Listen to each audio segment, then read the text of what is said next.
Ho Geeks, I'm Owen, I'm the GM of D20 Geeking Venue, and I am here playing some HeroClix with our geek on duty, Jay. Now he tells me he's going to do something awesome, so I'm going to record this for posterity and for the sake of the internet. Jay is also going to tell you a little bit about what HeroClix is, so I'm going to turn this camera around and introduce Jay. How's it, guys? I'm Jay, I'm the geek on duty, and I am going to do something awesome unless it doesn't work.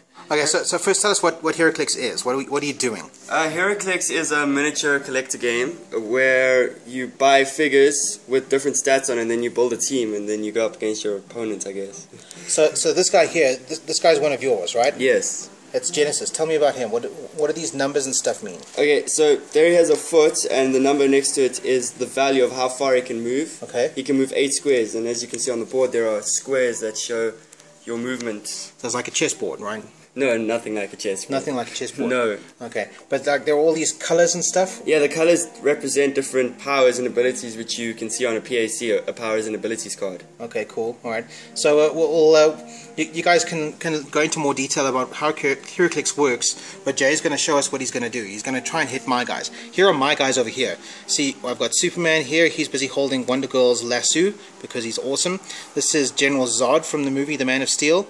This is Jaxo, he's like a Kryptonian scientist guy, and here's Superman's mom. She's hiding behind this this bit of blocking terrain right here. This guy here is one of Jay's figures. His name is Cyber, and something tells me he's going to do something bad to my team. What's going to happen, Jay? Well, first I'm going to move up some of my characters with support abilities, like this guy who has probability. This means I can re-roll an attack, or even if my opponent attacks. So he's going to move 8, taking push damage.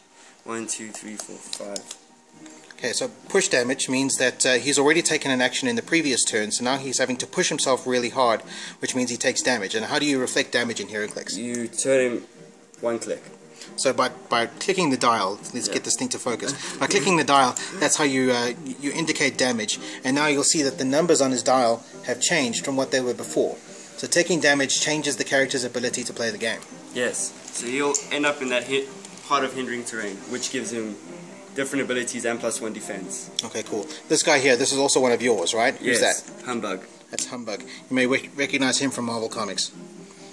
Then I'm going to move my Centaurus. 1, 2, 3, 4, 5, 6, 7, 8 into that part of hindering terrain. So the green border around a square indicates that it's hindering terrain. So it's something that's partially blocking the line of fire to this guy. 3, 4, 5.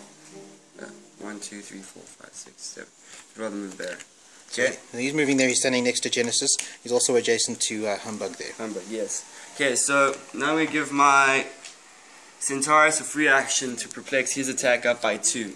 Perplex means he allows him to increase or decrease another figure's attack value. So he's increasing Cyber's attack value, is that right? Yes. His attack value by 2. So it's taking it from, let's get this to focus, from 10, his attack value will be 12 for the rest of this turn. Yes. Then Genesis is there for probability control. So I'm going to give him an action token to attack. That indicates that he's doing something, he's taking an action. He will now use the object that he's been holding.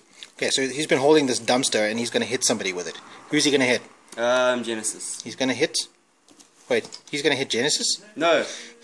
General Zod. He's going to hit General Zod. Hit General Zod. Go for it. So the attack, you roll 2d6. Rolling 2d6. And then that value added to your attack must equal... So that's a 10. Okay, cool. And we add that to Cyber's 22. 12. So it's a 22 defense. It's a 22 attack compared to General Zod's 17 defense. Yes. That's a pretty solid hit right there. There's nothing I can do to defend that.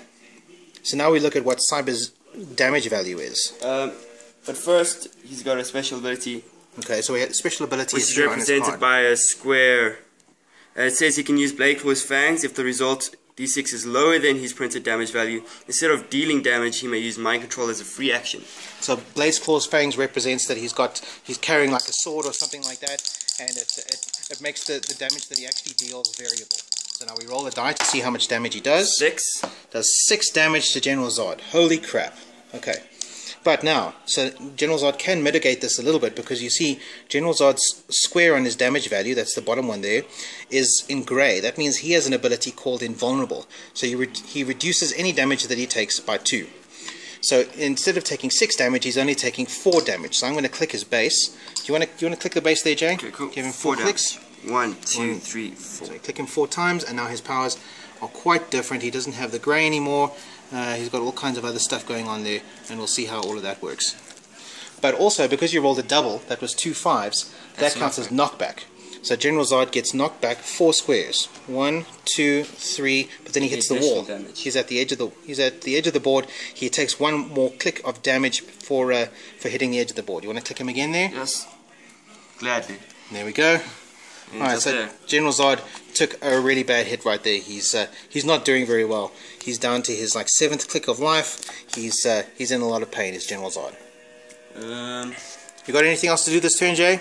Unfortunately not. I'm going to end my movement by resting all the characters that have not acted this turn. Okay, so you take away the action tokens that are underneath them because they haven't taken any power actions this turn, and that's you. Yes, I'd also like to add that he has his trait, which is represented by a star. It says that when I hit a character, I place a psionic tracking token on his card. Psionic tracking token? Yes. So you put some kind of little object on General Zod's card. We'll use one of these. So this is a little glass bead, and we're going to put that here on General Zod's card here with my cards. So now Cyber is psionically tracking General Zod. That's the end of me. That was a pretty awesome and pretty effective turn. I think he did some pretty serious damage to my team.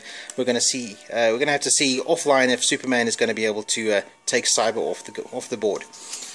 So that was Jay's awesome HeroClix turn. I'm going to see if I can win this game, and I'll report back to you in next week's status update.